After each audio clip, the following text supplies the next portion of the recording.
Bonjour et bienvenue sur Chronique du Yoga Doux. Je suis Yvonne, professeure et ingénieure de yoga spécialisée dans le stress et la sédentarité. 2 fois par mois, je te partage des enseignements de physiologie du stress et du yoga et des outils d'anatomie pour développer ta résilience au stress, retrouver de la mobilité en toute sérénité et sécurité grâce à une pratique de yoga personnalisée sur et hors du tapis. Bonjour et bienvenue dans ce nouvel épisode. Quand on parle de stress, on pense à une liste de symptômes courants. Avoir le souffle court, la respiration rapide, avoir des troubles du sommeil, par exemple des difficultés à s'endormir ou se rendormir, des réveils pendant la nuit, des cauchemars, ou alors encore des maux de tête, une fatigue constante, une perte ou un gain d'appétit et la fameuse boule au ventre. J'ai parlé d'un certain nombre de ces symptômes et de leurs causes dans des épisodes de podcast précédents que tu pourras aller écouter si ça t'intéresse. Il y a l'épisode 1 sur une cause sous-cotée des douleurs d'épaule, l'épisode 2 sur les causes et le soulagement de la boule au ventre due au stress et l'épisode 10 qui explique pourquoi on n'arrive pas à s'endormir en période de stress. Je voulais aujourd'hui mettre en lumière des symptômes physiques dont on entend un peu moins parler pour sensibiliser toujours plus de personnes à cette thématique. Et je parle de symptômes physiques en premier parce que ce sont les symptômes que l'on voit, entre guillemets. On peut choisir de les ignorer, mais en général, on ne peut pas vraiment passer à côté parce qu'ils demandent une conscience de soi qui est vraiment minimale en comparaison de notre état d'esprit ou de notre comportement. Et je dis ça parce qu'on peut tout à fait souffrir de stress chronique sans vraiment s'en rendre compte. Donc si l'un ou plusieurs de ces symptômes se manifestent régulièrement, je t'encourage à faire le point avec ton médecin traitant en prévention. Point numéro 1, ce sont les douleurs chroniques. Par définition, quelque chose de chronique, c'est quelque chose de répété ou qui dure dans le temps. Donc une douleur chronique, c'est une douleur qui revient régulièrement ou alors une douleur qui vraiment va durer un certain temps, à l'inverse des douleurs aiguës où on a mal d'un coup et ça passe au bout d'un moment. Les douleurs chroniques qu'on va retrouver le plus souvent quand on parle de stress, ça va être des douleurs au niveau des cervicales, des épaules et dans le dos, plus particulièrement dans le bas du dos, donc dans la région des lombaires. Il y a différentes causes à ces douleurs, mais quand on parle de stress, il ne faut pas négliger l'impact de la sédentarité sur le stress et vice-versa, parce qu'en fait l'un va alimenter l'autre. Donc le stress va empirer la sédentarité et la sédentarité va empirer les symptômes de stress. Typiquement, pour ces douleurs chroniques, eh bien, ça peut être une mauvaise posture au bureau combinée avec un manque d'activité physique. Donc on s'exerce peu pour différentes raisons, parce qu'on n'a pas beaucoup de temps dans ces périodes-là, parce qu'on n'a pas forcément l'envie non plus, et en plus de ça, on ne se tient pas toujours bien au bureau. Donc on va avoir la tête qui est un peu en avant, du coup le dos un petit peu voûté aussi. Je pense que tu vois l'image.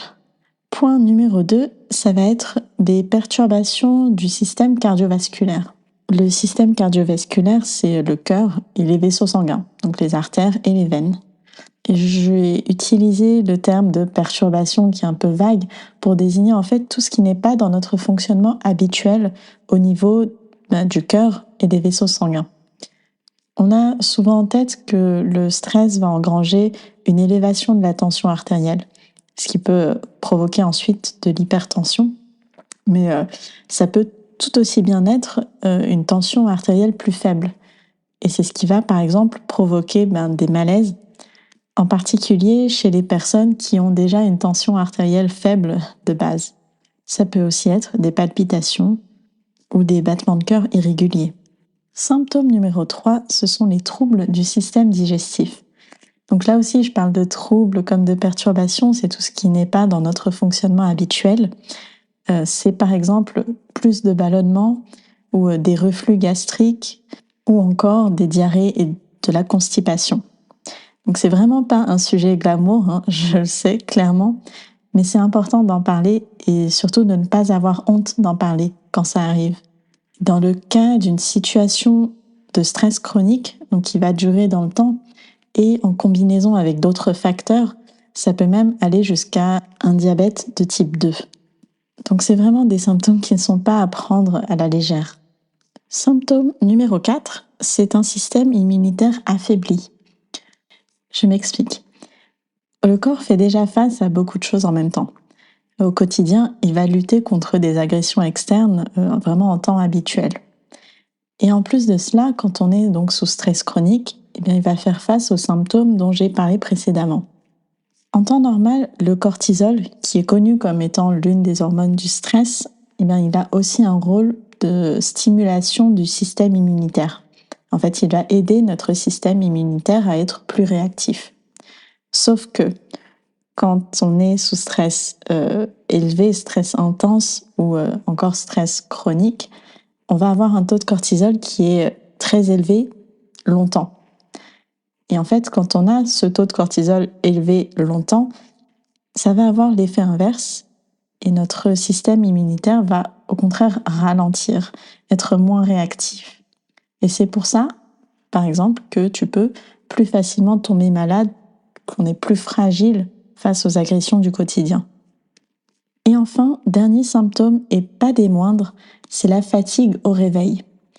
En fait, plus que la fatigue constante, je veux vraiment mettre l'accent sur cette fatigue dès qu'on ouvre les yeux. Donc, c'est une fatigue qui peut être liée au fait de dormir moins, d'avoir des nuits courtes, peut-être un sommeil peu réparateur, donc des choses connues du stress, mais c'est aussi potentiellement le signe d'un début de burn-out. Encore une fois, ça va être lié au cortisol. Dans sa palette de fonctions, le cortisol va aussi nous servir à nous réveiller le matin. C'est ça qui déclenche le réveil. On a normalement un pic de cortisol le matin qui nous permet de nous lever. Et donc, quand on a des difficultés à se lever, à se réveiller le matin, qu'on est vraiment très fatigué, c'est possible que ce soit en fait lié à un manque de cortisol. Ça peut paraître paradoxal parce que souvent, quand on parle de stress, on va parler d'une hausse de cortisol, d'un taux de cortisol élevé. C'est aussi ce que j'ai mentionné précédemment. Mais quand on arrive au bout du rouleau, qu'on est dans un état juste avant le burn-out ou un début de burn-out, le corps n'arrive plus à produire de cortisol. Il n'a plus la capacité, en fait. Il a épuisé un peu ses ressources et tout ce qu'il demande, c'est du repos.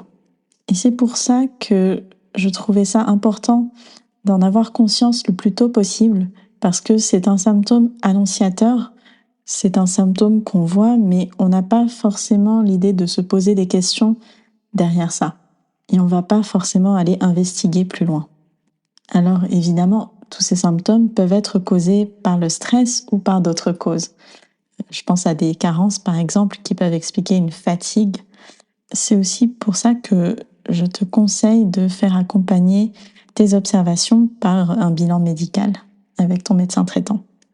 Donc voilà, je t'invite vraiment à te poser ces questions, à te poser même physiquement un moment pour observer si tu as des douleurs chroniques dans une partie du corps, des perturbations dans le fonctionnement de ton système cardiovasculaire, dans le système digestif, au niveau du système immunitaire, ou encore si tu as donc cette fatigue au réveil.